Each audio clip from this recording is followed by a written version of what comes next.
La campana de cristal, Silvia Plath. Para Elizabeth y David, o David. Arre. Capítulo 1. Era un verano extraño, sofocante. El verano en que electrocutaron a los Rosenberg y yo no sabía qué estaba haciendo en Nueva York. Les tengo manía a las ejecuciones. La idea de ser electrocutada me pone mala, y eso era lo único que podía leer en los periódicos. Titulares que como ojos saltones me miraban fijamente en cada esquina y en cada entrada del metro, mohosas e invadidas por el olor de los cacahuates. No tenía nada que ver conmigo, pero no podía evitar preguntarme qué se sentiría al ser quemado vivo de la cabeza a los pies. Pensé que debía de ser la cosa más terrible del mundo. Nueva York era bastante desagradable. A las 9 de la mañana la falsa frescura campestre que de algún modo resumaba durante la noche se evaporaba como la parte final de un dulce sueño. Color gris, espejismo en el fondo de sus desfiladeros de granito, las calles calientes reverberaban al sol, mientras las capotas de los coches se chamuscaban y brillaban, y el polvo seco y ceniciento se me metía en los ojos y en la garganta. Seguí oyendo hablar de los Rosenberg por la radio y en la oficina, hasta que ya no pude apartarlos de mi mente. Era como la primera vez que vi un cadáver. Durante una semana, durante semanas, la cabeza del cadáver, o lo que quedaba de ella, flotó entre los huevos con tocino de mi desayuno y detrás del rostro de Woody Willard, principalmente responsable en principio de que lo hubieran visto, y no tardé en retener la sensación de llevar conmigo la cabeza del cadáver atada con una cuerda, como una especie de globo negro sin nariz que diera vinagre. Sabía que algo raro me pasaba ese verano, porque lo único en que podía pensar eran los Rosenberg y en lo estúpida que había sido al comprar toda esa ropa cara e incómoda que colgaba floja como pescado en mi armario, y en cómo todos los pequeños éxitos tan alegremente acumulados en el colegio se apagaban hasta quedar reducidos a nada ante las fachadas de mármol pulido y grandes ventanales de Madison Avenue. Se suponía que lo estaba pasando como nunca. Se suponía que yo era la envidia de millares de otras universitarias, quienes no deseaban otra cosa que andar tropezando en esos mismos zapatos de charol negro, número 7, que yo había comprado en Bloomingdale, en la hora del almuerzo, junto con un cinturón de charol negro y un bolso de charol negro que hacían juego. Y cuando mi fotografía apareció en la revista para la cual trabajábamos las 12, tomando martinis con un cuerpo de vestido más bien corto confeccionado en imitación de lamé plateado, sobre una grande, enorme nube de tul blanco, en cualquiera de los Starling Roofs, en compañía de unos cuantos jóvenes anónimos como estructura ósea de atletas norteamericanos, contratados o prestados para la ocasión. Todo el mundo debió de pensar que yo estaba en el centro de un verdadero torbellino. Miren lo que puede ocurrir en este país, dirían.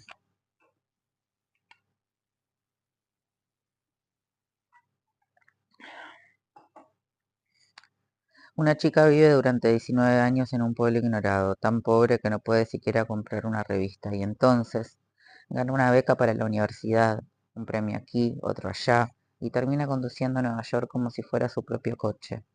Solo que yo no conducía nada, ni siquiera a mí misma. No hacía más que saltar de mi hotel al trabajo y a fiestas, y de las fiestas al hotel, y de nuevo al trabajo, como si fuera un tranvía entumecido. Creo que tenía que estar tan emocionada como la mayoría de las demás chicas, pero no lograba reaccionar. Me sentía muy tranquila y muy vacía, como debe de sentirse el ojo de un tornado que se mueve con ruido sordo en medio del estrépito circundante. Éramos 12 en el hotel. Todas habíamos ganado un concurso de una revista de modas escribiendo ensayos, cuentos, poemas y reportajes sobre modas, y como premio nos dieron empleos en Nueva York durante un mes. Con los gastos pagados y montones de extras gratis, tales como entradas para el ballet, pases para desfiles de moda, peinados en un salón de belleza famoso y caro, y oportunidades de conocer a gente que había triunfado en el campo de nuestra elección, y consejos sobre qué hacer con nuestro tipo de cutis.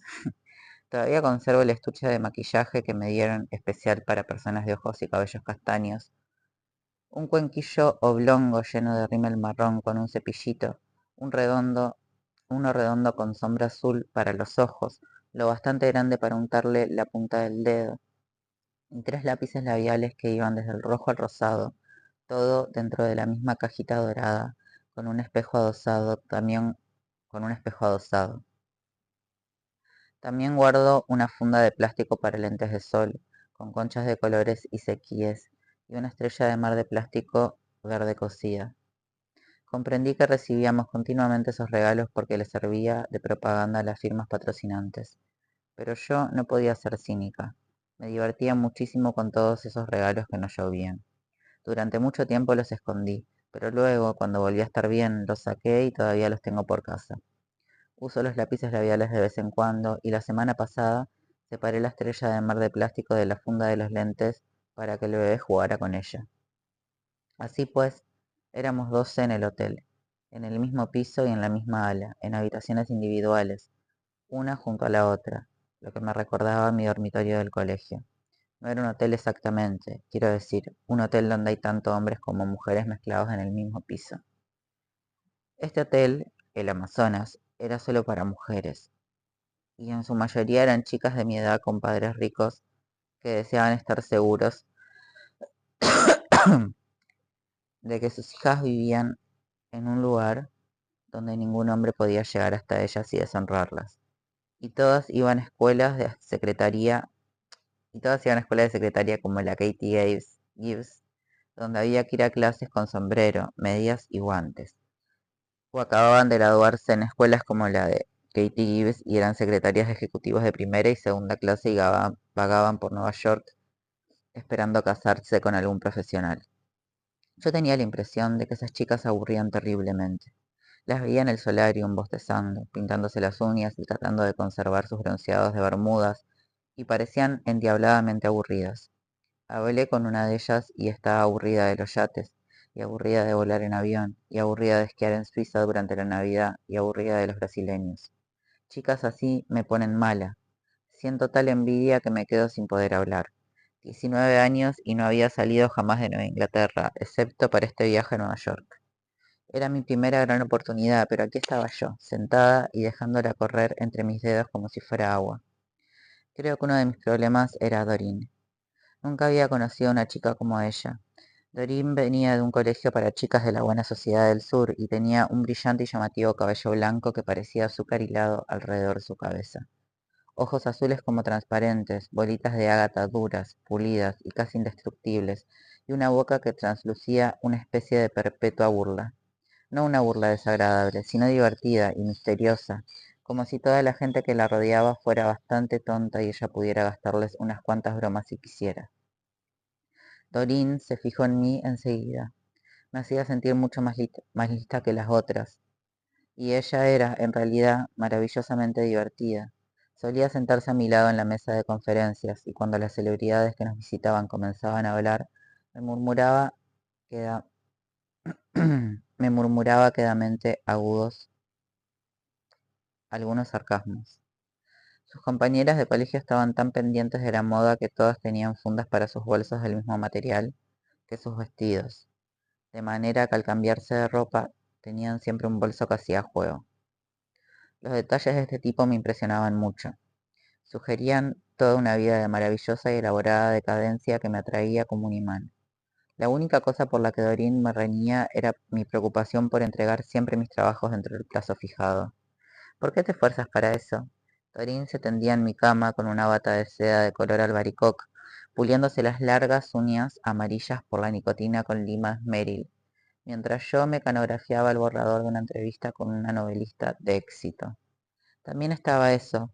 Las demás teníamos camisones de verano, de algodón almidonado y batas acolchadas, o quizá batas de paño que a la vez servían de albornoces. Pero Dorín usaba unas largas hasta el suelo, de nylon y encaje casi transparentes, y saltos de cama del color de la piel, que se adherían a ella por una especie de electricidad. Tenía un interesante y ligero olor a sudor que me recordaba esas hojas festoneadas, de lecho dulce que uno desprende y tritura con los dedos en busca del aroma almizcado, almizclado. ¿Sabes que a la vieja JC le da exactamente igual el que esa historia esté escrita mañana o el lunes? Doreen encendió un cigarrillo y dejó que el humo saliera lentamente por su nariz con lo que se velaron los ojos. JC es fea como un pecado, continuó Dorin fríamente. Apuesto a que ese anciano marido suyo apaga todas las luces antes de acercársele, porque si no, vomitaría.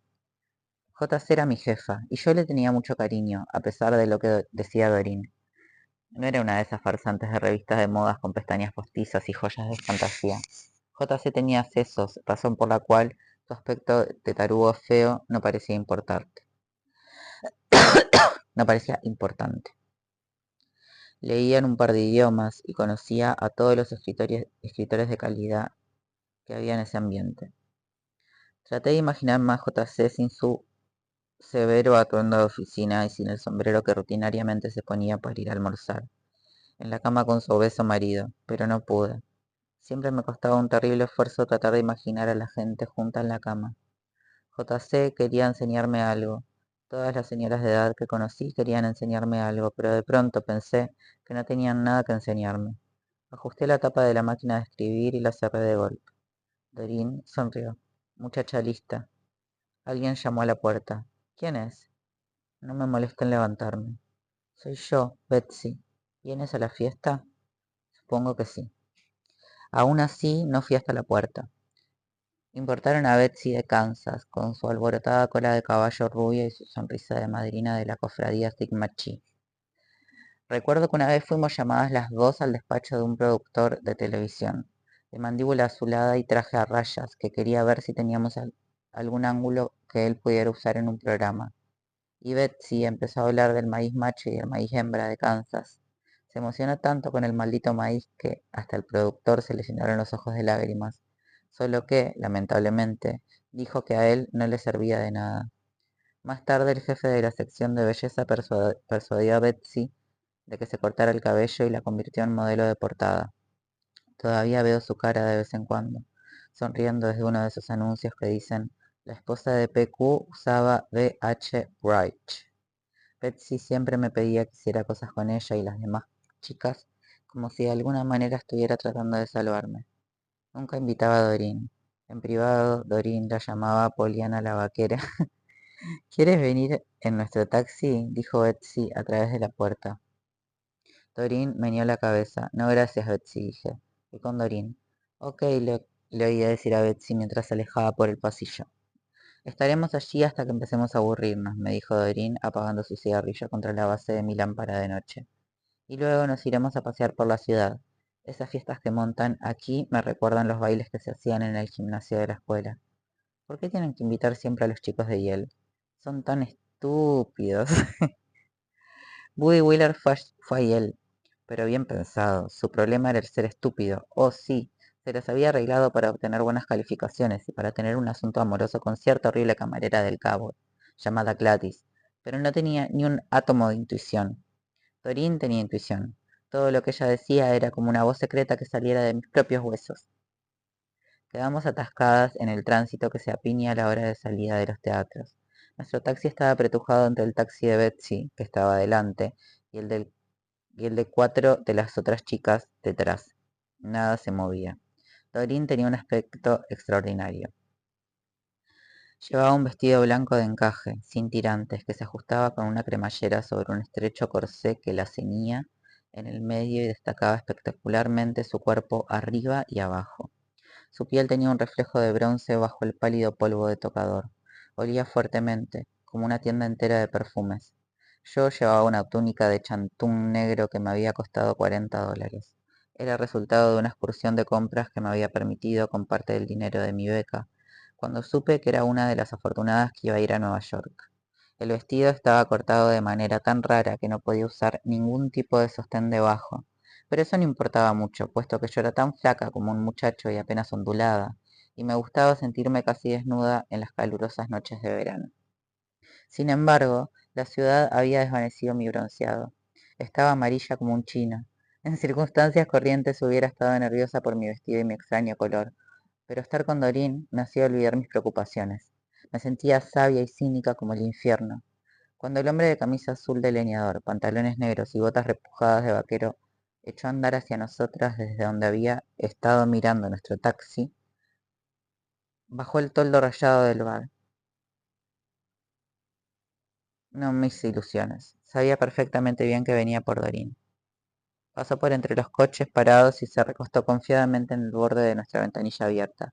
Y Casen, si es que se me permite preguntarlo, dos chicas tan hermosas como vosotras, solas en un taxi y en una noche tan encantadora como esta. Ugh. Tenía una sonrisa grande y ancha como el de un anuncio de pasta para los dientes. Vamos a una fiesta, me apresuré a decir, en vista de que Dorín se había quedado de pronto muda como un poste y jugueteaba como hastiada con la funda de encaje de su bolso. Eso suena aburrido, dijo el hombre. ¿Por qué no me acompañan a tomar un par de copas en aquel bar? Tengo varios amigos esperando. Señaló con la cabeza en dirección a unos cuantos hombres vestidos informalmente que canduleaban bajo el toldo.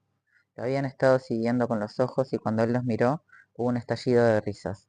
La risa debió haberme advertido. Era una especie de risita en tono bajo, de todo, pero el tránsito mostraba signos de reanudar su movimiento y yo sabía que si me quedaba callada, en 2 segundos estaría arrepentida de no haber aprovechado esta oportunidad para conocer algo de Nueva York, aparte de lo que la gente de la revista había planeado tan cuidadosamente para nosotras. ¿Qué te parece, Dorín? Dije. ¿Qué te parece, Dorín? Dijo el hombre con su gran sonrisa. Hasta el día de hoy no puedo recordar cómo era cuando no sonreía. Creo que debió de haber estado sonriendo todo el tiempo. Seguramente era natural para él sonreír así.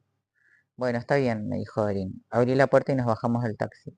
En el preciso momento en que volví a ponerse en marcha y comenzamos a caminar hacia el bar, hubo un chirrido de frenos seguidos por un pesado tam-tam. Ustedes, nuestro taxista se asomaba por su ventanilla, morado de rabia. ¿Qué cree que están haciendo? Había detenido el taxi tan bruscamente que el que lo seguía chocó contra él y vimos a las 4 chicas que estaban dentro agitarse, esforzarse y arrastrarse para levantarse del suelo.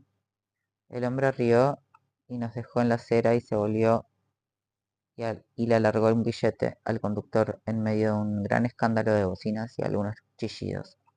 Entonces vinimos, entonces vimos a las muchachas de la revista que avanzaban en fila, un taxi tras otro, como en una boda en la que solo hubieran madrinas. Ven, Frankie, le dijo el hombre a uno de sus amigos, y un individuo bajó y repulsivo se separó del grupo y entró al bar con nosotros. Era del tipo de individuo que no puedo soportar. Con los pies descalzos, mido 1,75. Con los pies descalzos mido 1,75 y cuando estoy con hombres pequeños me inclino ligeramente y hundo las caderas, una hacia arriba y la otra hacia abajo, para parecer menos alta, y me siento desgarbada y melancólica como si estuviese en una caseta de feria. Por un minuto abrigué la descabellada esperanza de que formáramos las parejas de acuerdo con el tamaño, lo cual me hubiera colocado junto al hombre que nos había hablado al principio y que medía su buen 1,80 m, pero él siguió adelante con Dorín y no me volvió a mirar. Traté de aparentar que no veía a Frankie, que me seguía los pasos a la altura de mi codo, y me senté al lado de Dorín en la mesa. Estaba tan oscuro en el bar que me resultaba casi imposible distinguir otra cosa que no fuera Dorín. Con su pelo blanco y su vestido blanco, era tan blanca que parecía de plata. Creo que hasta reflejaba los tubos de neón que había sobre la barra, y yo sentí que me fundía en las sombras como el negativo de una persona a quien nunca en mi vida hubiese visto. Bueno, ¿qué vamos a tomar? Preguntó el hombre con una amplia sonrisa. Creo que tomaré un old fashion, me dijo Dorín. Pedir bebidas siempre me deprimía. No diferenciaba el whisky de la ginebra y nunca logré que me sirvieran algo cuyo sabor realmente me gustara. Woody Wheeler y los demás estudiantes que yo conocía solían ser demasiado pobres para comprar licor fuerte, o despreciaban por completo la bebida. Es asombrosa la cantidad de estudiantes que no beben ni fuman. Al parecer yo los conocía a todos. Lo más que se permitió Woody Wheeler una vez fue comprarnos una botella de Bourbonnet, y lo hizo únicamente porque estaba tratando de demostrar que podía ser delicado, a pesar de ser estudiante de medicina. Tomaré un vodka, dije. El hombre me miró con más atención. ¿Con qué? Solo, dije. Siempre lo tomo solo. Pensé que iba a ser el ridículo si decía que lo tomaba con hielo, o soda, o ginebra, o cualquier otra cosa. Había visto un anuncio de vodka una vez en el que solo aparecía un vaso lleno en medio de un montón de nieve iluminada con una luz azul, y el vodka era claro y puro como agua, así que pensé que tomar vodka sola debía de estar bien. Soñaba con pedir algún día una bebida y encontrarla deliciosa. El camarero se acercó entonces y el hombre pidió bebidas para los cuatro. Se le veía tan a sus anchas en ese bar de ciudad con su traje de ranchero, que pensé que muy bien podía ser alguien famoso. Dorín no decía una palabra, no hacía otra cosa que jugar con el posavasos de corcho y de tanto en tanto encendía un cigarrillo, pero al hombre no parecía importarle. Continuaba mirándola, tal como la gente mira en el zoológico al gran guacamayo blanco, esperando que diga algo humano. Llegaron las copas y la mía se veía clara y pura, igual que en el anuncio de vodka. ¿De qué se ocupa usted?, le pregunté al hombre, para romper el silencio que se me amontonaba a mi alrededor por todos lados, espeso como los matorrales selváticos. Quiero decir, ¿qué hace aquí en Nueva York? Lentamente, y con lo que parecía ser un gran esfuerzo, el hombre apartó sus ojos del hombro de Doreen. Soy disc jockey, dijo. Seguramente habréis oído hablar de mi nombre. Es Lenny Shepherd.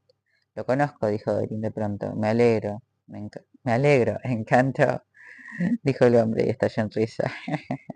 Eso será una ventaja. Soy endiabladamente famosa. Entonces Lenny Shepherd le lanzó a Frankie una larga mirada. Decidme, ¿de dónde venís?, preguntó Frankie enderezándose de un salto. ¿Cómo os llamáis? Esta es Doreen. Lenny deslizó su mano alrededor del brazo desnudo de Doreen y le dio un apretón. Lo que más me sorprendió fue que nada Doreen dejó traslucir que notara lo que él estaba haciendo. Permaneció allí sentada, morena como una negra teñida de rubio enfundada en su vestido blanco y sorbiendo delicadamente su bebida. Me llamo Ellie Higginbottom, dije. Vengo de Chicago. Después de decir eso me sentí más segura. No quería que nada que yo dijera o hiciese esa noche se asociara conmigo y mi verdadero nombre, ni con el hecho de proceder de Boston.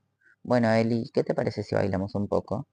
La idea de bailar con ese enano que me llevaba, zapatos anaranjados, de piel de ante, con alzaplantillas, camiseta deportiva y una chaqueta azul, me hizo reír. Si hay algo que desprecio es un hombre vestido de azul, de negro o gris, o marrón todavía, pero el azul solo consigue hacerme reír. No estoy de humor, dije fríamente, dándole la espalda y acercando bruscamente mi silla a Dorín y Lenin. Esos dos daban la impresión de conocerse desde hacía años. Dorín recogía los trozos de fruta que había en el fondo del vaso con una delgada cuchara de plata, y Lenny gruñía cada vez que ella se llevaba la cuchara a la boca y daba mordiscos y fingía ser un perro o algo por el estilo, y trataba de atrapar la fruta de la cuchara. Dorín reía y continuaba recogiendo la fruta. Empecé a pensar que el vodka era por fin mi bebida. No sabía nada, pero bajaba directamente hasta mi estómago como la espada de un tragasables y me hacía sentir poderosa y semejante a un dios. Mejor me voy, dijo Frankie poniéndose de pie. Yo no lo distinguía con claridad, tan oscuro estaba el lugar, pero por primera vez oí su voz chillona y tonta. Nadie le hizo el menor caso. Oye, Lenny, me debes algo, ¿te acuerdas, Lenny? Me debes algo, ¿verdad, Lenny? Me pareció extraño que Frankie tuviera que recordarle a Lenny delante de nosotros que le debía algo, siendo dos perfectas desconocidas, pero Frankie siguió allí, diciendo lo mismo una y otra vez, hasta que Lenny hurgó en sus bolsillos y sacó un gran fajo de billetes verdes, separó uno y se lo tendió a Frankie. Creo que eran $10. Calla y lárgate. Por un momento pensé que Lenny se dirigía también a mí, pero entonces oí que Dorín decía, no iré, a menos que venga Eli. Tuve que admirar la habilidad con que había recogido mi nombre falso. Oh, Eli vendrá, ¿no es verdad, Eli?, dijo Lenny, haciéndome un guiño. Claro que iré, dije. Frankie se había desvanecido en la noche, así que no pensaba separarme de Dorín. Quería ver todo lo que pudiera. Me gustaba observar a otras personas en situaciones cruciales. Si había un accidente en la carretera, o una pelea callejera, o un bebé conservado en una probeta de laboratorio que yo pudiera ver, me detenía y miraba tan fijamente como nunca más lo olvidaba.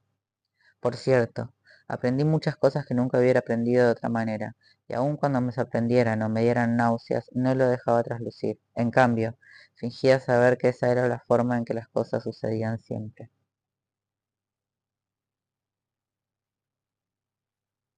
Capítulo 2.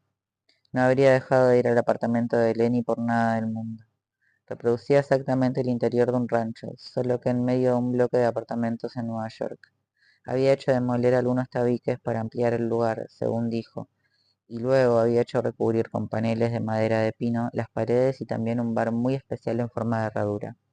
Creo que el suelo estaba igualmente cubierto de paneles de madera de pino.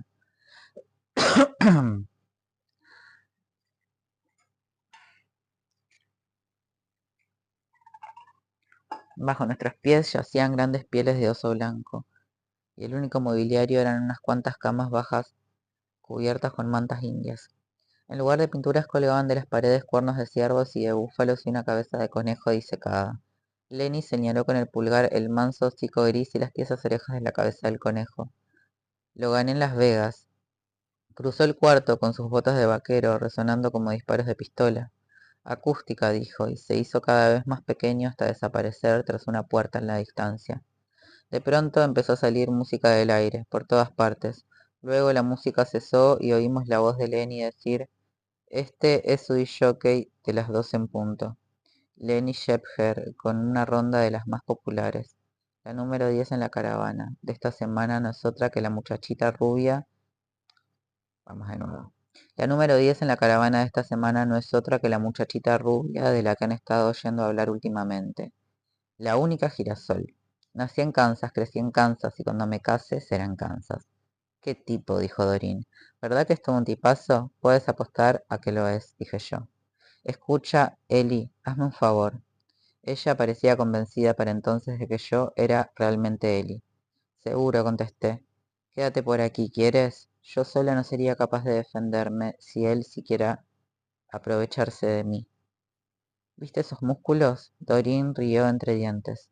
Lenny salió del cuarto del fondo. Tengo allí un equipo de grabación que vale 20 de los grandes. Fue muy despacio hasta el bar y puso sobre el mismo 3 vasos y un cubo de plata para hielo y una coctelera grande y empezó a mezclar bebidas de diferentes botellas, con una fiel muchacha que prometió esperarme. Ella es el girasol del estado de los girasoles. Tremendo, ¿eh? Lenny se acercó manteniendo en equilibrio los 3 vasos.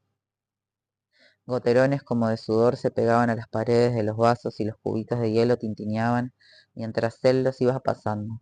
Entonces la música cesó de pronto y escuchamos la voz de Lenny anunciando el número siguiente.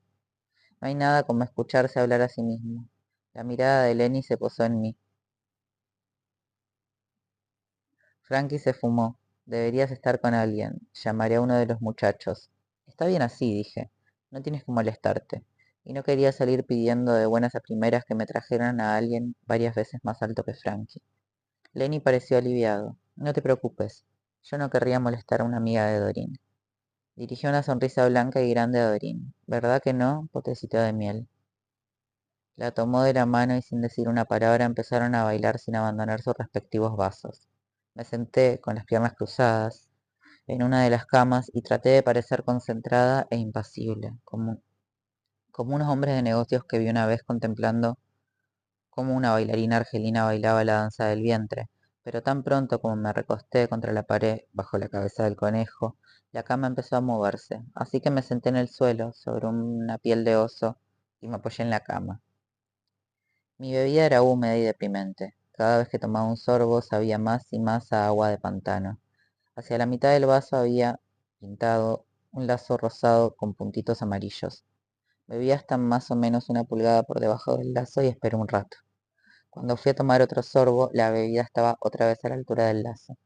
Arriba, en el aire, la voz de fantasma de Lenny tronaba. ¿Por qué? Oh, ¿por qué me fui de Wyoming? Ninguno de los dos dejaba de moverse, ni siquiera en los intervalos. Sentí que me encogía hasta convertirme en un minúsculo punto negro pegado a aquellas mantas rojas y negras y aquellos paneles de madera de pino. Me sentía como un agujero en el suelo. Hay algo desmoralizante en observar a dos personas que se excitan más y más locamente entre sí, especialmente cuando la única persona que sobra en la habitación es uno mismo. Es como contemplar París desde el vagón, de cola de un expreso que marcha en dirección contraria. A cada instante la ciudad se hace más y más pequeña, solo que es uno quien se siente cada vez más y más pequeño y más solitario, alejándose a toda velocidad de aquellas luces y de aquella agitación, alejándose a cerca de 1 millón de kilómetros por hora. Lenny y Doreen se abrazaban y besaban a cada rato, y luego se separaban para tomar un largo trago, y otra vez se abrazaban. Pensé que lo mejor sería echarme en la piel de oso y dormir hasta que Doreen se sintiera dispuesta a regresar al hotel. Entonces Lenny dio un rugido terrible. Me incorporé. Doreen había clavado los dientes en el lóbulo de la oreja izquierda de Lenny. Suéltame, perra. Lenny se agachó y Doreen quedó sobre el hombro de él mientras su vaso describía una larga y amplia curva, antes de estrellarse contra un panel de pino con un ridículo tintineo. Lenny seguía rugiendo y girando sobre sí mismo con tanta rapidez que yo no podía ver la cara de Doreen. Advertí, de ese modo rutinario, en que uno percibe el color de los ojos de alguien, que los pechos de Doreen se habían zafado de su vestido y pendían ligeramente, como dos melones morenos y llenos, mientras ella daba vueltas doblada por la cintura sobre el hombro de Lenny, agitando las piernas en el aire y chillando, y entonces comenzaron a reír y a calmarse, y Lenny estaba tratando de morderle una cadera a Doreen a través de la falda, cuando me largué antes de que sucediera algo más y me las arreglé para bajar las escaleras apoyándome con las dos manos en el barandal y casi deslizándome todo el camino. No me di cuenta de que en el apartamento de Lenny había aire acondicionado hasta que empecé a tambalearme sobre el pavimento. El calor tropical y rancio que las aceras habían absorbido durante todo el día me golpeó en la cara como un último insulto. No sabía en qué parte del mundo me encontraba. Durante un minuto consideré la idea de volver a la fiesta en taxi, después de todo, pero me decidí en contra porque el baile ya debía de haber terminado, y no me parecía agradable ir a dar en un establo vacío, convertido en sala de fiestas, regado con confeti y colillas de cigarro, y servilletas de cóctel arrugadas. Caminé cuidadosamente hasta la esquina más próxima, rozando las paredes de los edificios que quedaban a mi izquierda, con la punta de un dedo para conservar el equilibrio. Miré el nombre de la calle, luego saqué del bolso mi plano de las calles de Nueva York. Estaba exactamente a 43 manzanas por 5 de mi hotel. El caminar no me ha asustado nunca, simplemente enfilé en la dirección adecuada, contando las manzanas por lo bajo, y cuando entré en el vestíbulo del hotel estaba perfectamente sobria y con los pies solo ligeramente hinchados, pero la culpa era mía por no haberme molestado en ponerme medias. El vestíbulo estaba desierto, salvo por un conserje de noche, que dormitaba por supuesto entre llaveros y teléfonos silenciosos. Me introduje en el ascensor automático y apreté el botón de mi planta. Las puertas se cerraron como un acordeón silencioso. Entonces me empezaron a zumbar los oídos y reparé en una mujer china, grande y de ojos turbios, que me miraba estúpidamente a la cara. Era yo misma, claro. Me horroricé al ver lo arrugada y gastada que parecía. No había un alma en el pasillo. Me deslicé en mi cuarto. Estaba lleno de humo. Al principio pensé que el humo se había materializado a partir del aire tenue, como una especie de juicio, pero luego recordé que era el humo de los cigarrillos de Doreen, y oprimí el botón que abría el respiradero. Tenía las ventanas cerradas de manera que uno no pudiera abrirlas y asomarse, y por una u otra razón eso me ponía furiosa. Situándome del lado izquierdo de la ventana y pegando la mejilla contra el marco, lograba ver el centro de la ciudad hasta donde el edificio de las Naciones Unidas se balanceaba, en la oscuridad, como un siniestro verde panal de abejas marciano. Podía ver las luces rojas y blancas que se movían en las autopistas y las luces de los puentes, cuyos nombres no conocía. El silencio RAE deprimía. No era realmente el silencio, era mi propio silencio. Sabía perfectamente que los coches hacían ruido y la gente que iba dentro de ellos y la que estaba detrás de las ventanas iluminadas de los edificios hacían ruido, y el ruido hacía ruido, pero yo no oía nada. La ciudad colgaba en mi ventana, chata como un cartel, brillando y titilando, pero muy bien. Podía no haber estado allí, por lo que a mí concernía. El teléfono blanco al lado de la cama podía haberme conectado con las cosas, pero allí estaba, tan inanimado como la cabeza de un muerto.